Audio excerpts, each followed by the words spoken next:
Radhanagar Ranihat degree কলেজে উচ্চ মাধ্যমিক শ্রেণী পৌরনীতি ও সুশাসন বিষয়ের অনলাইন ক্লাসে সকল ছাত্রছাত্রীদেরকে স্বাগতম জানাচ্ছি। আমি প্রদীপ কুমার দত্ত, সহকারী অধ্যাপক, রাধানগর রানীহাট ডিগ্রি কলেজ, রাষ্ট্রবিজ্ঞান বিভাগ।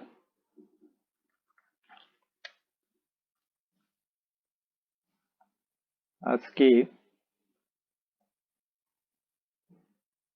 আলোচনার পূর্বে আমি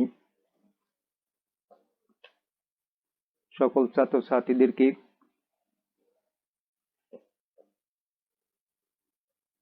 সবাইকে নিয়ে, পারিবারিক সকল সদস্যকে নিয়ে শারীরিক এবং মানসিকভাবে নিশ্চয়ই সবাই তোমরা ভালো আছো। আমি এইটুকু দোয়া করি। আসলে বর্তমান যে করোনা ভাইরাসের বিশ্ব পরিস্থিতি, সেই পরিস্থিতিতে মানসিকভাবে আসলে ভালো থাকার কথা নয়, তবু আমাদেরকে করোনা ভাইরাসের বিরুদ্ধে রুখে দাঁড়াতে হবে। কিছু নিয়ম কানুন মেনে চলে ডাক্তারি পরামর্শ অনুযায়ী ভাইরাস প্রতিরোধ করার জন্য আমাদের রোগ প্রতিরোধ ক্ষমতাকে বৃদ্ধি করার জন্য বিশেষ করে ভিটামিন সি এবং ডি ও পুষ্টি জাতীয় খাদ্য গ্রহণ করে আমাদের রোগ প্রতিরোধ শক্তিকে বৃদ্ধি করব। আমরা আতঙ্কিত হব না, আমরা সচেতন হব এবং প্রতিবেশী, পরিবারের সকল সদস্য, বন্ধু বান্ধব সবাইকে আমরা সচেতনতার মাধ্যমে এই প্রতিরোধ গড়ে তুলতে সহযোগিতা করব। আশা করি আমরা এই করোনা ভাইরাসের যে ভয়াবহ অবস্থা, সেটা থেকে আমরা মুক্তি লাভ করতে পারব। যাই হোক, আমি তোমাদের সাথে অনেকদিন ক্লাসে নেই। গত দুটো ক্লাস আমি করেছি অনলাইনে, আজকে আমার এটা তৃতীয় ক্লাস। আমি গত ক্লাসও বলেছি যে তোমরা বাড়িতে বসে সময় নষ্ট করবে না, লেখাপড়া করবে। আশা করি করছো, এবং আরো কয়েকদিন, যতদিন আমরা এই করোনা ভাইরাস থেকে মুক্ত হব না, কলেজ খুলবে না, ততদিন তোমরা বাড়িতে মনোযোগ সহকারে লেখাপড়া করবে এবং অনলাইন ক্লাসগুলো অনুকরণ করবে।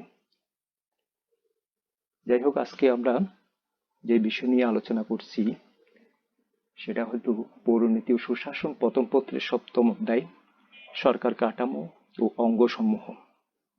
এই অধ্যায়ে আমরা আজকে আলোচনা করব সরকার কাঠামো, সরকারের শ্রেণী বিভাগ এবং সরকারের আধুনিক শ্রেণী বিভাগ, এবং অঙ্গসমূহ আমরা আগামী ক্লাস আলোচনা করব। এখন তাহলে আমরা শুরু করি। প্রথমে আমরা সরকার বা সরকার কাঠামো বলতে আমরা কি বুঝি। আমরা জানি যে রাষ্ট্র গঠনের যে 4টি উপাদান রয়েছে, যেমন সার্বভৌমত্ব, জনগণ, নির্দিষ্ট ভূখণ্ড ও সরকার। এর মধ্যে সরকারটি হচ্ছে একটি অন্যতম উপাদান, কারণ এটি রাষ্ট্রের মুখপাত্র। কারণ রাষ্ট্রের ইচ্ছে, অনিচ্ছে ও বিধিবিধান সরকার কর্তৃক পরিচালিত হয়। অর্থাৎ সরকার হচ্ছে রাষ্ট্রের ইচ্ছাকে গঠন ও কার্যকর করার একটি যন্ত্র। আমরা এটাকে আরেকটু অন্যভাবে বলতে পারি, যেমন মানব দেহ, এটি পরিচালিত হচ্ছে প্রাণের মাধ্যমে। আমাদের এই দেহের মধ্যে যদি প্রাণ না থাকে তাহলে এই বডিটা অচল।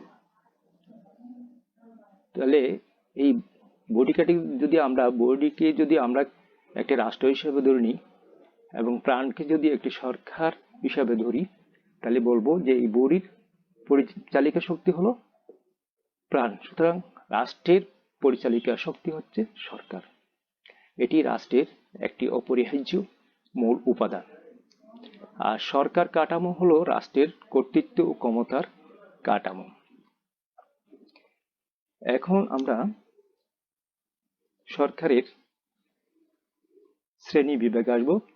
সরকারের শ্রেণী বিভাগ আমরা দুটো সরকারের শ্রেণী বিভাগ দেখবো। একটা হচ্ছে প্রাচীনকালের সরকারের শ্রেণী বিভাগ এবং আধুনিক কালের সরকারের শ্রেণী বিভাগ। প্রাচীনকালে গ্রিক দার্শনিক এরিস্টটল সরকার কাঠামোর শ্রেণী বিভাগ করেছেন। তিনি দুটি নীতির ভিত্তি বা মাপকাঠির সাহায্যে সরকারের শ্রেণী বিভাগ করেছেন। প্রথমত হচ্ছে সংখ্যা নীতি এবং দ্বিতীয়ত হচ্ছে উদ্দেশ্য নীতি। এরিস্টটল সংখ্যা নীতি অনুযায়ী তিন ধরনের শাসন বা সরকারের কথা বলেছেন: একজনের শাসন, কয়েকজনের শাসন এবং অনেকের শাসন। এরিস্টটল উদ্দেশ্য নীতিকে আবার দুই ভাগে বিভক্ত করেছেন, যথা স্বাভাবিক ও বিকৃত। শাসক যখন ব্যক্তি স্বার্থকে এড়িয়ে সমষ্টির স্বার্থে বা জনকল্যাণের জন্য সরকার পরিচালনা করেন তখন তাকে স্বাভাবিক সরকার বলে। রাজতন্ত্র, অভিজাততন্ত্র এবং গণতন্ত্র হচ্ছে স্বাভাবিক সরকার। অ্যারিস্টটলের মতে শাসক যখন সমষ্টির স্বার্থ বা জনগণের কথা ভুলে গিয়ে স্বার্থ চরিতার্থ করার জন্য সরকার পরিচালনা করেন তাকে বিকৃত সরকার বলে। যেমন স্বৈরতন্ত্র, ধনিকতন্ত্র এবং জনতাতন্ত্র হচ্ছে বিকৃত সরকার। তাহলে সংখ্যানীতি হচ্ছে কি?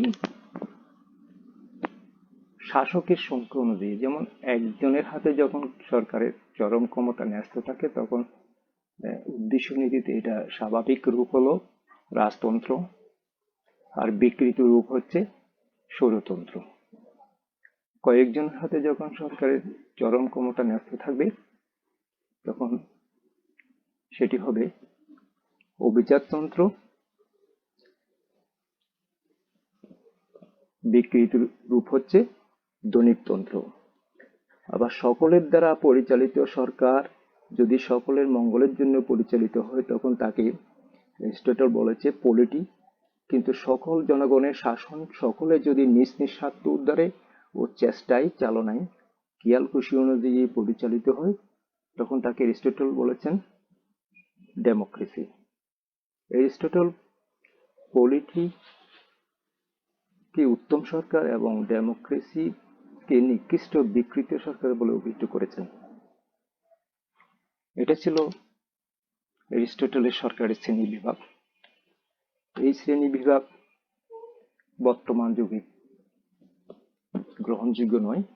এর পিছনে আমরা যদি সমালোচনায় দেখি তাহলে বলবো যে এরিস্টটল সরকারের শ্রেণী বিভাগ করেছিলেন প্রাচীন গ্রিসের ক্ষুদ্র ক্ষুদ্র নগর রাষ্ট্রগুলোকে রক্ষা করে, কিন্তু বর্তমান রাষ্ট্রগুলো নগর রাষ্ট্র নয়, এগুলো জাতীয় রাষ্ট্র। সুতরাং আধুনিক বিশালায়তন জাতীয় রাষ্ট্রে তার শ্রেণী বিভাগ অচল। এরিস্টটলের সরকারের শ্রেণী বিভাগে রাষ্ট্র ও সরকারের মধ্যে পার্থক্য করা হয়নি, কিন্তু বর্তমান সময়ে রাষ্ট্র ও সরকারের মধ্যে পার্থক্য অত্যন্ত স্পষ্ট।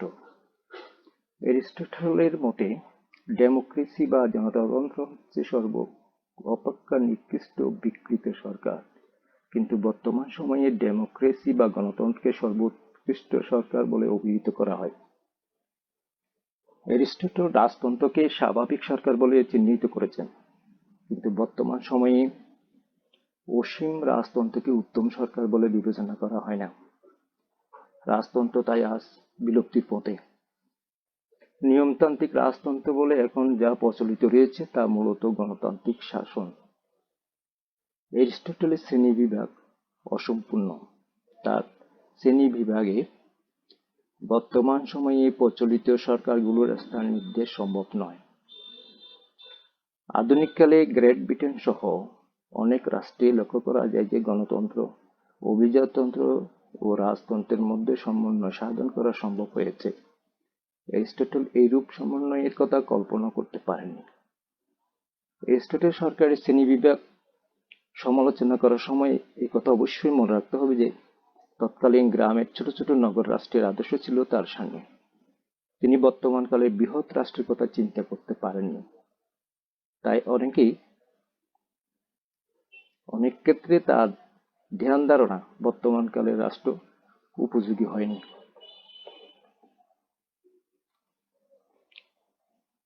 এরপর আমরা দেখব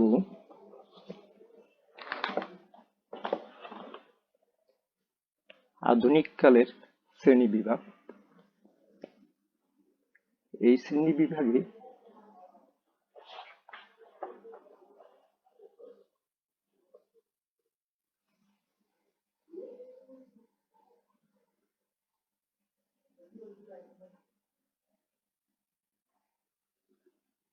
প্রথমত 5টি ভাগে ভাগ করা হয়েছে: অর্থনীতির ভিত্তিতে, সার্বভৌমত্বের ভিত্তিতে, ক্ষমতা লাভের ভিত্তিতে, আঞ্চলিক ক্ষমতা লাভের বন্টনের ভিত্তিতে, শাসন ও আইন বিভাগের সম্পর্কের ভিত্তিতে।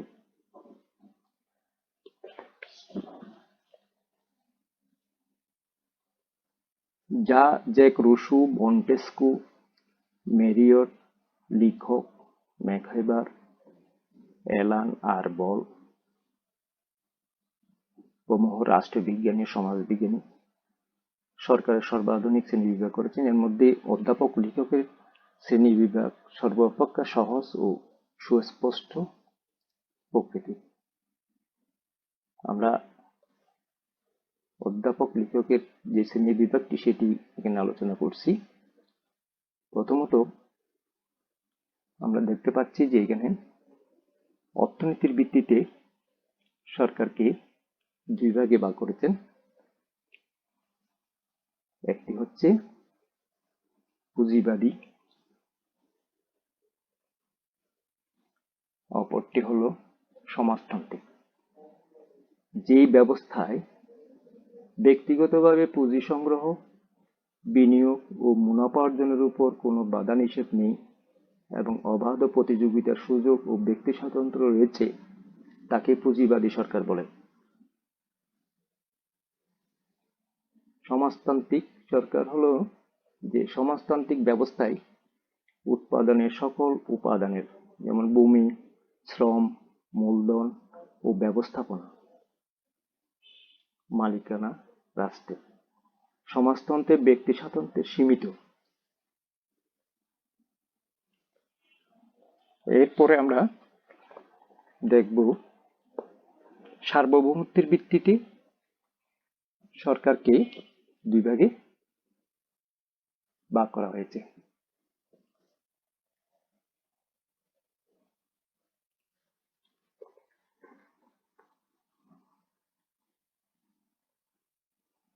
সরকারকে গণতন্ত্র এবং একনায়কতন্ত্র এই বিভাগে বিভক্ত করেছেন। গণতন্ত্রের সার্বভৌম ক্ষমতা জনগণের হাতে, কিন্তু একনায়কতন্ত্রে সার্বভৌম ক্ষমতা থাকে এক ব্যক্তি বা এক দলের হাতে।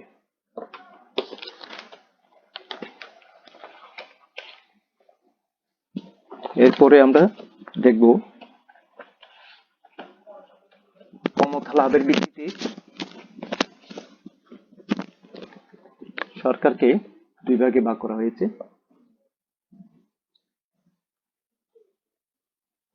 নিয়মতান্ত্রিক রাজতন্ত্র এবং প্রজাতন্ত্র।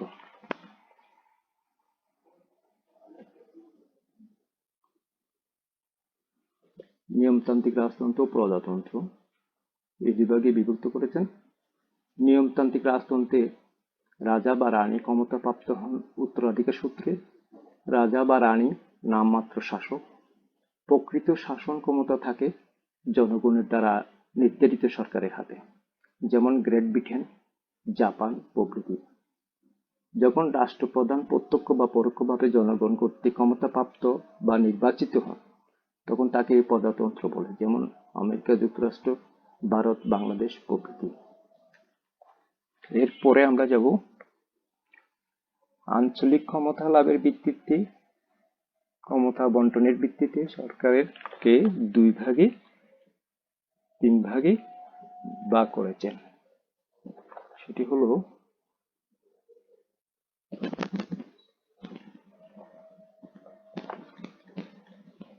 এককেন্দ্রী সরকার। শাসন ক্ষমতা কেন্দ্রীয় সরকারের হাতে থাকলে তাকে এককেন্দ্রিক সরকার বলে। যখন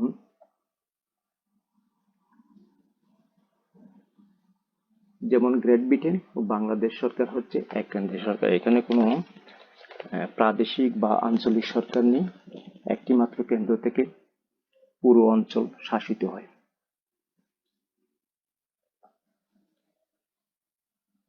যুক্তরাষ্ট্রীয় সরকার, এটা সংবিধান কর্তৃক সকল কেন্দ্রীয় সরকার ও প্রাদেশিক সরকারের মধ্যে ক্ষমতা বন্টন করে দেওয়া হয়। এখানে 2টি সরকার রয়েছে, একটি হচ্ছে কেন্দ্রীয় সরকার, একটি হচ্ছে প্রাদেশিক সরকার।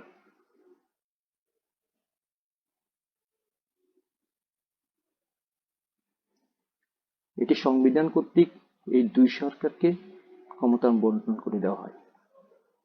কার কতটুকু এখতিয়ার রয়েছে সেটি সংবিধান কর্তৃক প্রদত্ত। যেমন আমেরিকা যুক্তরাষ্ট্র, সুইজারল্যান্ড, কানাডা, ভারত প্রভৃতি যুক্তরাষ্ট্রীয় সরকার।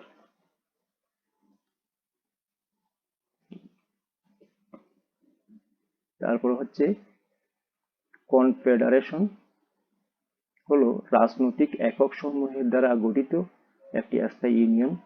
এই ধরনের ইউনিয়নে রাজনৈতিক একক সমূহের মধ্যে কয়েকটি সাধারণ ঐক্যমত থাকে। বর্তমানে কনফেডারেশনের প্রকৃষ্ট উদাহরণ হচ্ছে সুইজারল্যান্ড।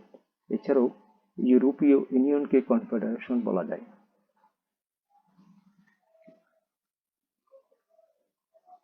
আইন ও শাসন বিভাগের সম্পর্কের ভিত্তিতে সরকারকে 2 ভাগে ভাগ করা হয়েছে: রাষ্ট্রপতি শাসিত ও মন্ত্রী পরিষদ শাসিত সরকার। সংসদীয় বা মন্ত্রিপরিষদ শাসিত এবং রাষ্ট্রপতি শাসিত সরকার। সংসদীয় বা মন্ত্রিপরিষদ শাসিত সরকারের শাসন বিভাগের নিকট দায়ী থাকে, অর্থাৎ সরকার এই অবস্থায় তাদের সকল কর্মকাণ্ডের জন্য আইনসভার নিকট, অর্থাৎ পরোক্ষভাবে জনগণের নিকট, জনগণের প্রতিনিধির নিকট জবাবদিহি করতে হবে। তাদের আইনসভার নিকট আস্থা হারিয়ে ফেলে তাদেরকে পদত্যাগ করতে হবে। অর্থাৎ এই জবাবদিহিতামূলক ব্যবস্থা আমরা দেখতে পাচ্ছি যে আইনসভার নিকট জবাবদিহি করতে হয়, এবং সেক্ষেত্রে যদি তারা আস্থা হারিয়ে ফেলে তাহলে তাদেরকে পদত্যাগ করতে হয়। এইভাবে জনগণের নিকট তাদেরকে কাজের জন্য, তাদের সকল কর্মকাণ্ডের জন্য জবাবদিহিতামূলক ব্যবস্থা রয়েছে। যেমন গ্রেট ব্রিটেন, জাপান, বাংলাদেশ ও ভারত সরকার, এগুলো হচ্ছে মন্ত্রিপরিষদ বা সংসদীয় সরকার। আরেকটি সরকার হলো, সেটি হলো রাষ্ট্রপতি শাসিত সরকার। এই সরকার ব্যবস্থায় শাসন বিভাগ আইন বিভাগের নিকট দায়ী থাকে না, এবং এই সরকার আইন বিভাগের দ্বারা গঠিত হয় না। কারণ আমরা জানি যে সংসদীয় সরকার ব্যবস্থায় মন্ত্রিপরিষদ গঠিত হয় আইন বিভাগের দ্বারা। আইন বিভাগে সংখ্যাগরিষ্ঠ সদস্যদের মধ্য থেকে মন্ত্রিপরিষদ গঠিত হয়। কিন্তু রাষ্ট্রপতি শাসিত সরকারে আইন বিভাগের দ্বারা সরকার গঠিত হয় না। রাষ্ট্রপতি ইচ্ছে অনিচ্ছার উপর, পছন্দ অপছন্দের উপর মন্ত্রীদেরকে নিয়োগ করা হয়, এবং রাষ্ট্রপতির উপরেই তাদের দায়িত্ব থাকবে, অর্থাৎ তাদের ক্ষমতা রাষ্ট্রপতি ইচ্ছের উপর নির্ভর করবে। তাদেরকে সংসদে জবাবদিহি করতে হয় না। তো আমরা আজকে সরকারের কাঠামো এবং সরকারের প্রাচীনকালের শ্রেণীবিভাগ ও আধুনিক শ্রেণীবিভাগ দেখলাম, জানলাম। তা আমরা আগামীতে সরকারের অঙ্গসমূহ আইন, বিচার ও শাসন বিভাগ, এই তিনটি বিভাগ নিয়ে আলোচনা করব। আজকে এইটুকু। তোমাদের সকলকে ধন্যবাদ দিয়ে সবাই সুস্থ এবং নিরাপদ থাকো এই আশা ব্যক্ত করে এখানে শেষ করছি। ধন্যবাদ সবাইকে।